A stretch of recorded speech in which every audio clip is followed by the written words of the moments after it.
What is the thing that you want them to understand? I want those. Actually, fully understanding the whole I'm context. introvert, Why did and you write that? that's the mission of my book. Thing that I want everybody who wants to do sugar dating to know. Hi, my name is Alice. My pen name is Alice Huang Wijaya, and currently I'm working as an author and consultant.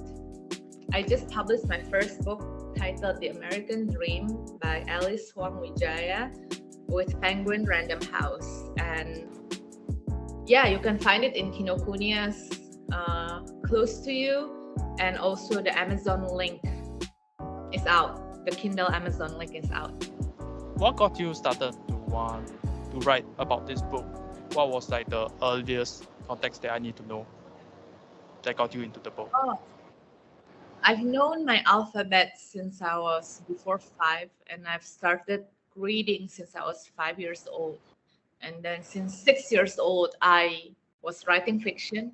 So, I didn't start wanting to write about current affairs. I started by writing fiction. I remember I wrote the longest time I wanted to write fiction about a twin siblings called Max, wait, Alex and Alexandra. Alexander and Alexandra. So that was the twin fiction that I was writing when I was a little girl. I was inspired by Harry Potter a lot and just myself. And it was inspired by Bridge to Terabithia, books that I've been reading. It inspired me. So I wrote about this twin orphan. They're orphan. One is a guy, one is a girl. The girl is called Alexandra, and the man is Alexander. I don't know where the names come from, but those are the names of the twin siblings. They are orphan. Okay, so sorry, I'm keep repeating, but those are the short stories I kept writing since I was a little girl. And then I started blogging, when WordPress and Blogspot, I think I hosted my blog on blogspot.com came into existence, and I started blogging about my life, so it was personal, like a diary. I really, really love to blog because it put me to sleep. I grew up with insomnia. I like to read, and sometimes I think I thought too much, think a lot, so I couldn't sleep. So before bed, I really had to write before I went before bed. Yeah, I wrote before bed and then I slept because I was too smart. Oh yeah, I was really smart. I always ace my exams. Just ask all my teacher. I always get perfect score, everything perfect. It was if I was like a virtual thing that can actually read what was going through your mind before you actually sleep. But what are the things that I'll see in your mind? No, I was more mature. I was thinking about current affairs. I grew up in Indonesia. I'm from Indonesia, so I thought about the politics. I thought about why things are like this and like that. While other kids, I don't know, they play Pokemon cards maybe, and they run. They got tired and they sleep easily. I didn't sleep. I was just like, just like zoning out and thinking and reading. I just live in my head, in the world of my books and my thoughts. So because of that, I have to channel it out, right? Because otherwise, this got like overwhelmed, like too much going on. And I also didn't exercise much when I grew up. When I was a little girl, I in Indonesia we had the PE lesson, but it was not like here. Here you have CCA and all that, so you really have to ace your PE lesson to be able to graduate. But there is not much pressure. I mean, I did well for my PE lesson. Olahraga, that's you. Olah is like work. Raga is body, so work on your body. That's what we call the PE subject in Indonesia. So I didn't do that well. I was just like doing the bare minimum because there's not much pressure, and usually I just sat on the bleacher with the other kids and then watch the football players or the basketball players, like the athletic kids do their thing, play their sport, and I was just sitting at the bleacher with my book, reading with my glasses. So yeah, that was me when I was a little girl, and then I How old also, were you back then? huh? How old were you back then? You mean since I started writing since I was 6? Yeah, So like this phase of your life, like around what age? Because you're yeah, I reading so mentioned it in much. my book. So since I was 6 until since I was 16 until I was 15. So I was in Indonesia, and sometimes I skipped recess to go to library. Sometimes I skipped the PE lesson to go to library and just reading and writing until I was 15. And then I moved to Singapore when I was 16 on a government scholarship. So I was an Indonesian scholar with ASEAN scholarship, and they put me in CHIJ. I live in CJC boarding school in CJC dormitory. And yeah, I started, exercising more, writing. I mean, writing and reading in English. Then I switched to use English language when I was 16, fully English because I need to pass my exams in English. Yeah, so it was hard. Yeah. So actually, I took a bridging period, I think for 6 months, where I didn't go to school and just take English lessons from given to me free English lessons for 6 months by Singapore government. Yeah, MOE. Interesting. And before the recording, Hmm. and you mentioned that you weren't like able to sleep because you just take in so much information and whatnot, and you say that God actually speak to you. Can you tell me like what is that whole thing about that? Because I'm thinking like what got you into this state whereby you're so curious, you're already reading. Other people are like what you say playing Pokemon, doing other stuff, other things, but you going to library and all that. Yeah, what's that all about? So I think it's just a natural talent and a natural inclination and curiosity as well. I recently found out that I have what they call hypergraphia. So means I can write a lot and I can also read a lot. So I think God is generous. I believe in God. I don't know about you and if you're free will, God. But Why did you say God is generous to you? because God always gave me inspiration and like always guide me since I was little, I didn't stop reading and writing, and my writing career just goes up and up and up and up and up. So I know God is generous with me. God told me, like a lot of people are so lost. They don't even know what they want to do and they're so Right. old, they switch career midway. But mine, when it comes to career and work, it's been pretty clear since I was five. Since I was five. Yeah, you can cut that.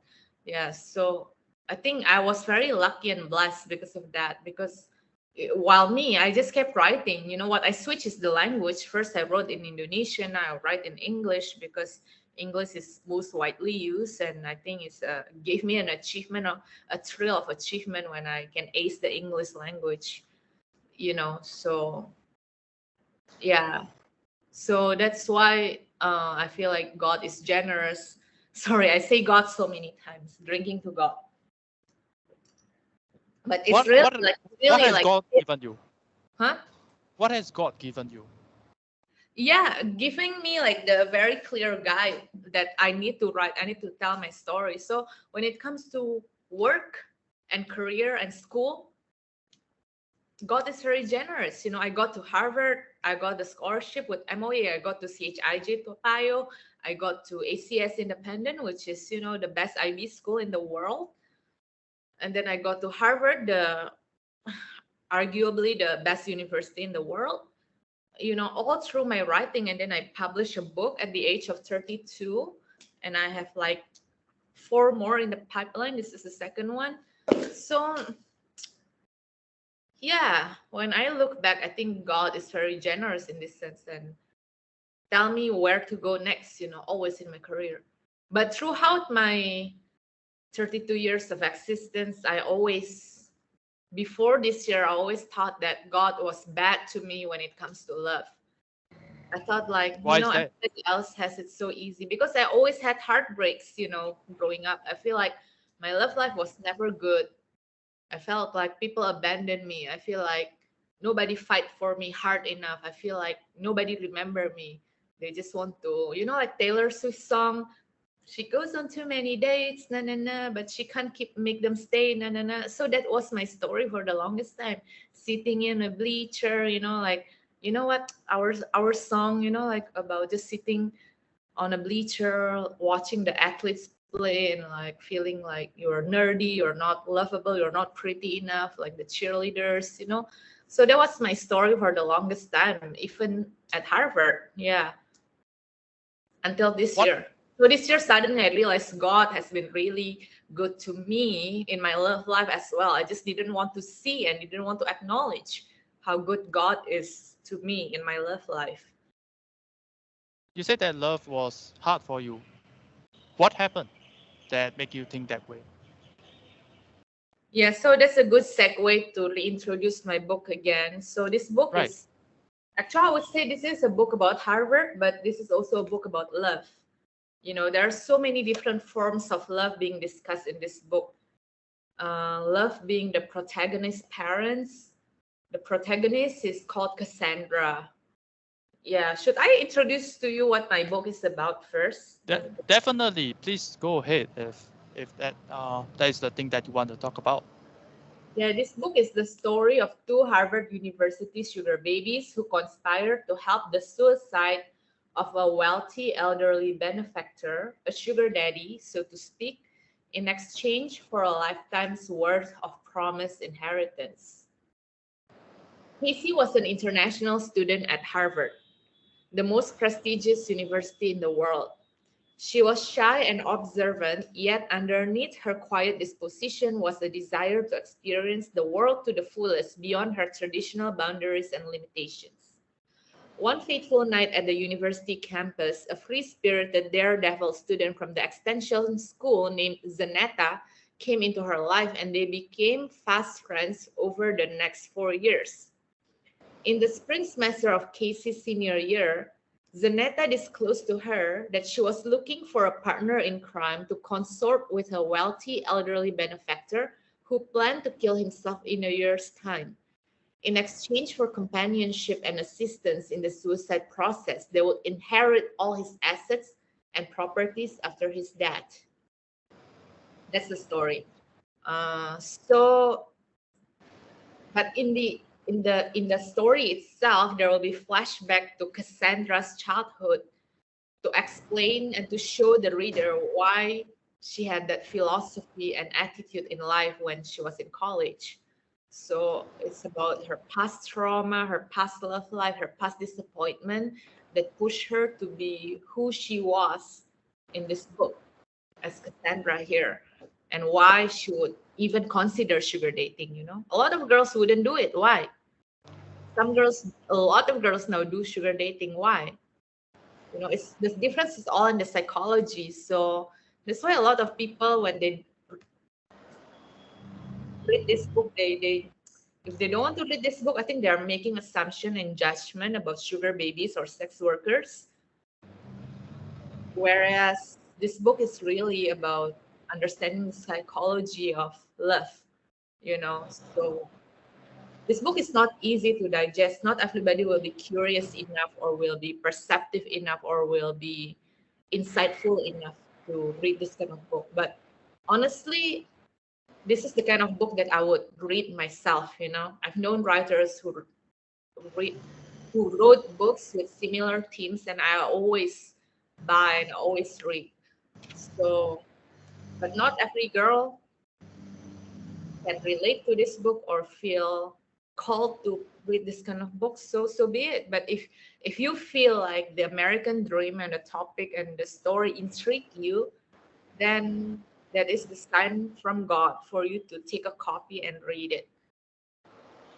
You seem really emotional when you mentioned about people who don't really accept the idea of, accepting the idea of this whole subject matter. Why do you feel emotional about it? I feel emotional because a lot of them are actually girls, and this book has a very strong feminist theory in it. Feminist theme is, I would say, it's a femme noir, femme revenge, FEMM. gun revenge kind of book. And for the longest time I was writing this book for my own mom. But during the year of this publication, I just realized the one who hate the book the most are the women, the housewives. It's crazy. Why is that? They're very triggered about this book. They think this book is spreading the wrong message, and a lot of people think people like me are the reason that their husband cheated or why their marriage broken apart. Because that's what my mom is. In this book, Cassandra's dad had a mistress, and when she found out, okay, she's angry at the husband, but she's also angry at the mistress. She went to her house, terrorized her. Instead of getting a divorce, or she just like got super angry at the mistress. The mistress here is called cinta, from Indonesian word means love. Cinta is love. And Cinta, I just called my mom. I mean, the mom in the book. And then say, hey, Mrs. Wijaya, it's not my fault. It's your husband's fault. And I'm not the only one. But she's angry at her and just terrorize her. So a lot of women, I just realized this year, 2023, we're so advanced already, 2023. But when I'm about to publish this book, a lot of my friends who before this book were my friends, when they found out the reality of this book and that it is autobiographical, they sabo me. They just like, you know, just avoid me, ignore me. Didn't want to know, didn't want to read, think this is like bad idea. So that's why I'm emotional, because I feel like a lot of my friends that I had made in Singapore since 2019 are fake, because I moved back in 2019 as a working professional adult, and I guess they befriended me for the wrong reason. And when they know who I am, actually, they cannot stand it. Yeah. It seems like there's a point that you want to prove that you want to feel heard. You felt that you were not heard and Hmm. listened before everything. What is the thing that you want them to understand? I want those women who feel triggered by my book to understand that life does not happen at them. And life is life, our world is our world. Patriarchy, does patriarchy still exist? Yeah, we still live under a patriarchy. We still do live under the patriarchy. Why is that so? Then you reflect and you figure it out, instead of blaming all the things that you think are causing patriarchy. Yeah, that's what I want them to know. We still live under patriarchy. Are you blaming patriarchy for women who wrote books like this? Are you blaming it on your husband? Are you blaming it on the president of the United States of America? Are you blaming it to Lee Kuan Yew? Who are you blaming it for? You know, why doesn't the patriarchy give you power? That's the real question you have to ask yourself if you're triggered by my book. Yeah. What is the thing that make them, go into the whole route of misunderstanding and not actually fully understanding the whole I wouldn't context? know. You have to ask those girls. I wouldn't know. It can be, if I dare to assume, they're jealous of my beauty, they're jealous of my body shape, they're jealous of all my skills and abilities, they're jealous of my parents, they're jealous of my, you know, upper middle class wealth, they're jealous of my Harvard education, they're jealous of my English, my Indonesian. It could be of all those things, and it could be just they don't care, you know. So I don't know, I wouldn't know, and I cannot go through life worrying about what triggers them. Right. 2017 was the first time that you gotten the idea of writing this book.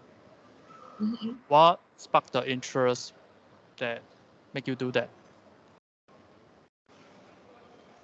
2017, I started sugar dating at Harvard University. So Right. I was already working for Vice in 2017. VICE is a media company. They have a lot of YouTube videos. They are Gonzo journalism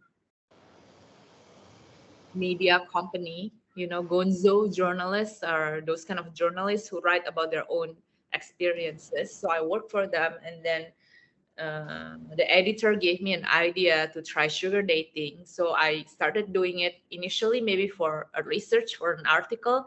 But then I realized the money was so good. So I just started doing it full time. I mean, not full time. I mean, it's not full time work, but I'm just doing it seriously, you know, just like getting pocket money and all that, and made really good income in 2000, starting 2017. But you know, the thing that I want everybody who wants to do sugar dating to know,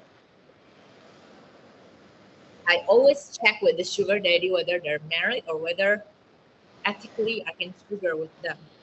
You know, not all sugar babies will do this, so that's why a lot of people are angry with sugar babies because they don't care. They just like it's not my problem. It's between him and his wife, you know, but not me. I usually always check with them beforehand. Are you separated? Are you married? Are you in open marriage? Are you single? You know, and only when they say, yeah, yeah, it's all good, conscience is clear, then I sugar with them. But if not, I didn't. But of course, they could lie, and I wouldn't know. I wouldn't have any way to find out really. Interesting. And you said that you found so much good and upsides in sugar dating. So what are the upsides? What are the perks for Money. doing it? Right. And doing so, you continue from then all the way to now? No, I'm married now. Oh, right. Right. So Oh yeah, that's also new. Sorry, like not everybody knows because I only have 922 friends on Facebook. 23. Yeah, so only my Facebook friends know. So yeah, the upside of sugar dating was the money, and also it's like Tinder. It's exactly like Tinder. You can swipe right and left on seeking arrangement. I don't know if the app still exists now, and what's your price.com. So it's just left and right. It's just like Tinder, but the guys pay. So it's exactly the same, but one you got paid, one you don't. Of course, in Tinder, there are a lot of more variety, more users, right? So on Tinder, you have the ugly ones, you also have the handsome ones. In sugar dating, you also have the ugly ones and the handsome ones, but they all have money. They are prepared to pay. So yeah, so and now I'm not doing it anymore because I'm married. the book, awareness. It seems like you like to spread the awareness of the things that is behind the story of the book that you try to deliver. If say you can write in the brief mission or for the book itself, what will it be?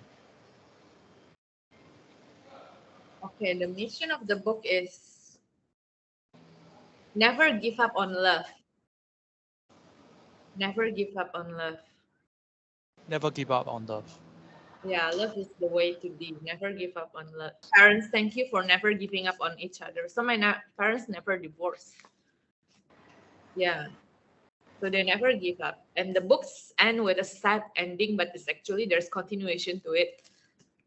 My parents are very happy now. So, you know, I think the mission of the book is to teach people that love comes in many different stories, different shapes, and different forms. So you shouldn't, because you watch a TV show, then you expect your love to look like that. You should not. So that's the mission of the book. And you know, even as a Harvard sugar baby, now I'm happily married at 32 years old. I mean, it's a new marriage with the guy of my dreams since 2014. So Since 2014. yeah, the guy of my dream that I started dreaming since 2014. So I never gave up on love, you know. Yeah. So I want everybody to know when they read this book, please save the triggers and reflect on yourself why you're triggered. Don't, throw your knife at me. Just read, and the key message is to never give up on love. And love comes in many different forms, even as chaotic as the love of Sandra's parents. That's also love. And the sugar daddy who wanted to die, if you read the book, you will know why he wanted to die. It's also a story of love. So even if you are happily married, somebody will die first. And then where does the love story go from there? So it's all about love. Yeah. There seems to be like a backstory on the experiences that you encountered during love. Is there any particular events, stories that led to this book?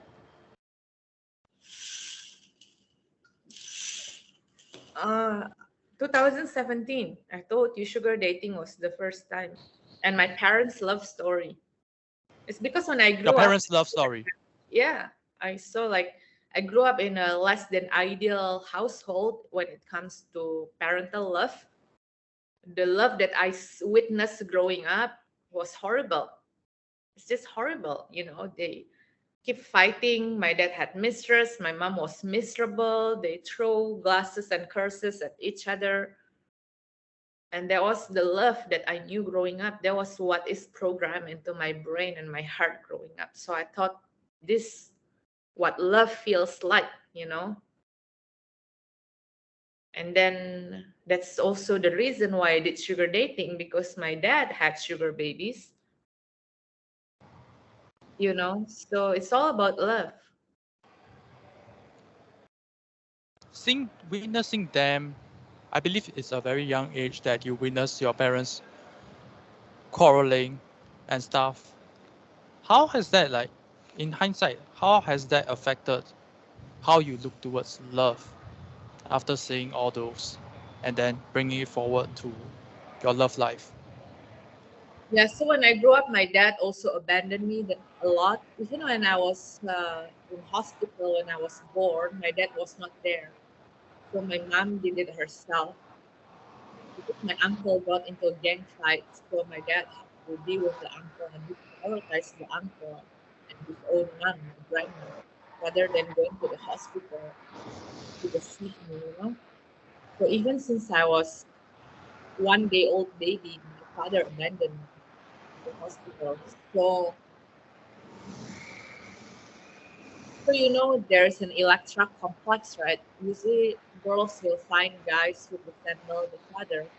So for the longest time, I will be chasing unavailable guy who gave me money or some kind of benefits, because I saw my dad as somebody. My dad was my ATM, basically. That I wouldn't go to him with my problems. I wouldn't go to him for love, for cuddles. No, I would go to him to take money. That's it. That's the love that I know growing up, and that's why I pick up sugaring.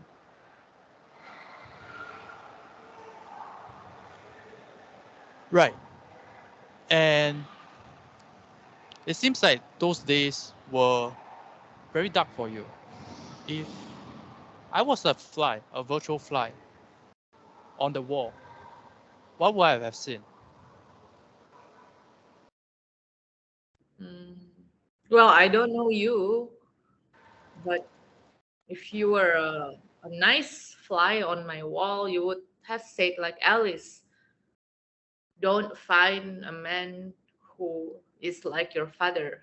Enough is enough. Your suffering is enough. You grew up with this kind of father, and you don't have to marry this kind of father. You can marry somebody else. You take what is good from his character, being able to provide for his family. That's a good character. You keep that in your selection of men, but you throw away the bad ones, like cheating, like abandoning, like being like very avoidant with his emotion, not being able to express his heart. You should throw away all those characters to the trash can and find a man who can give you what your father couldn't, you know.